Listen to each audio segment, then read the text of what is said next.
Hello, you're watching Shalom World News. I'm Katie Asco and these are your latest headlines.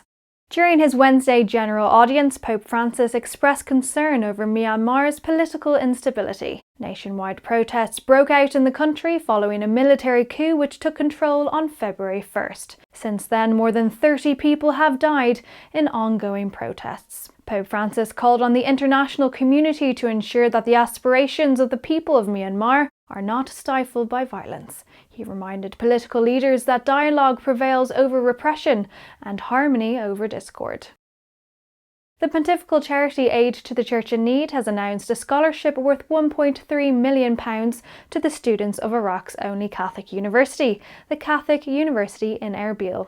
The organisation made the announcement just days before the arrival of Pope Francis to the country. The scholarship will aid 150 students for the next 4 years to study a range of subjects, including architecture and civil engineering. Welcoming the aid, Erbil's Archbishop of the Chaldean Catholic Church and founder of the university said this aid will not only benefit a limited number of young people who are hoping for a better future, but at the same time gives a clear future through education for the Christians, all other minorities, and for the disadvantaged.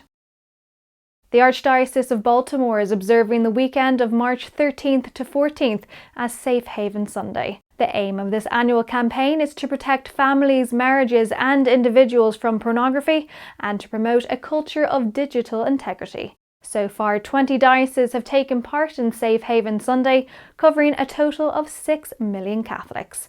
The initiative uses Clean Heart Online, a platform developed by the anti-pornography company Covenant Eyes. Through this platform, the Archdiocese of Baltimore can provide free resources to ministry leaders, parents, educators, and those addicted to pornography. Kenyan Christians are demanding truth on the burning down of 5 churches in the western part of the country, including St. Monica Catholic Church. According to local reports, 5 churches in Atamba village were burned down by unknown people between January 20th and 24th. In an interview with Aid to the Church in Need, Bishop Charles Niakoi of the Assemblies of God Church in Atamba has expressed his concern over what he deems were unprecedented attacks. According to the bishop, it appears that offenders used crude weapons to enter his church through windows and small openings before setting fire to the building. He estimates the destruction of his church to be worth $5,000. Despite the area leaders promising help, the bishop notes that local Christians, the majority of whom are peasant farmers, are, quote, the ones shouldering the burden of rebuilding their places of worship. Though police have arrested 9 people, the bishop believes the criminals will be back.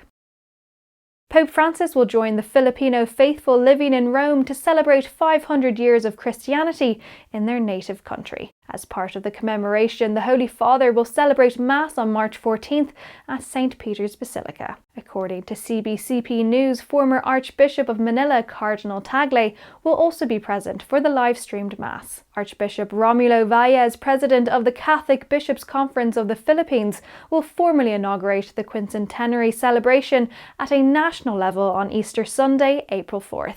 The year-long Jubilee celebration will conclude in April 2022 to coincide with the 2nd National Mission Congress in Cebu City, the Philippines.